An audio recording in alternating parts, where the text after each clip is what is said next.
One of the main reasons that we're so excited to talk to you today is because recently Sentry made a lot of news in the open source world generally with the introduction of a brand new license.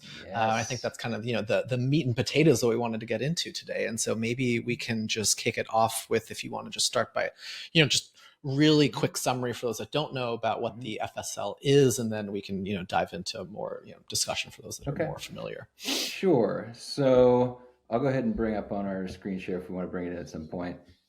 This is the homepage for the FSL. So fsl.software is where you can learn more about this. The FSL stands for Functional Source License, and it's a mostly permissive non-compete license that converts to Apache or MIT after 2 years. So the goal with this license is really to balance user freedom and developer sustainability. With open source and kind of pure open source licenses, the chief value is freedom, software freedom, user freedom for software. And what we've learned over the years is that that value can sometimes be in tension with developer sustainability. So our goal with the FSL is to put out a license that says, hey, we love open source. We use open source. We live and breathe open source. Again, we can get into some of the history, but Sentry started life as an open source side project and lived that way for years before we started building a company around it.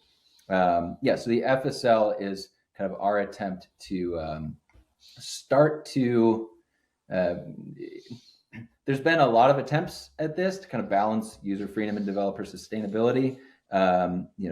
This is kind of our our offer or our attempt at this. Maybe I don't know if the immediate predecessor to this is the business source license.